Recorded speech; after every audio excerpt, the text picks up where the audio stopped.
Eny ary tompoko dia amin'nkafaliana indray no andro sy ny tokantranonao ny fandarana meteo no arahanao amin'izao fotoana izao manolotra ny arahaba. Dia mbola hisitraka orana hatrany ny morontsiraka atsinanan'i Madagasikara ka mila miomana amin'izany ny mpiala voly sy ny mponina amin'izany faritra izany. Eto amin'ny nosy dia mbola ny Alizay Antony no mandrafitra ny toetr'andro. Toy izao ary ny antsipiriany amin'ny mety ho toetr'andro no vinavinaina ao amin'ny rapitso fa 4 ny volana Jolay 17 anorana malefaka ny faritra Savasy Analanjorofo, Vadivavy Fitovinany, Atsimo Atsinanana ary ny any amin'ny faritry Taolagnaro iny. Andrahoana ary mety ho arahana erika indraindray ny ilany atsinanan'ny faritry ny Avoatany, ifandimbiasan'ny rahona sy masoandro kosa ny amin'ny faritra sisa. Ho amin'ny rapitso tolakandro dia hitoy ny orana amin'ny faritra Savasy Analanjorofo fa hita hatrany amin'ny faritry Diana iny izany. Andrahoana ary mety ho arahana erika indraindray ny ilany atsinanan'ny faritry ny Avoatany, tahaka izay koa ny faritra Vadivavy Fitovinany, Atsimo Atsinanana ary Taolagnaro iny. Ifandimy ny rahona sy masoandro ny amin'ny faritra sisa.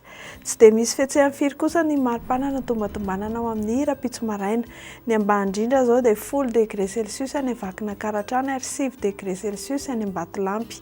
Ny morontsiraka atsinanana sy andrefana araka izao tarehimarika hitantsika amin'ny sary izao dia manodidina 5 hatramin'ny 12 degré Celsius. Somary hisy fidinany kely kosa ny mari-pana tombatombanana ao amin'ny rapitso tolakandro, 2 degré ny ambony indrindra ny amin'ny tendrony avaratry Gasikara any sy any amin'ny faritanin'ny Mahajanga, ny faritanin'ny Antananarivo 2 degré, ny faritanin'ny Fianarantsoa 4 degré, ny faritanin'ny Toliara 7 degré ary ny faritanin'ny Toamasina 5 degré Celsius eo ny eo. Dia aza miala aminay fa atolotra no manaraka indray izao ny toetr'andro antsika izay voaka ivelan'ny Madagasikara. Ibalika be ny masoandro amin'ny rapitso any Johannesburg sy Seychelles ary La Réunion sy Maurice any. Ifandimy ny rahona sy masoandro any Comores, Milan ary Paris.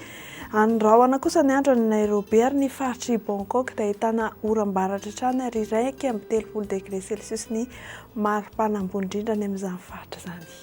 Dia izay tompoko lahy sy tompoko vavy no azonao rosoantsika eo amin'ny tiala ty mamy fotoananao ny tenako amin'ny rapitso indray. Mandra-pioana tompoko.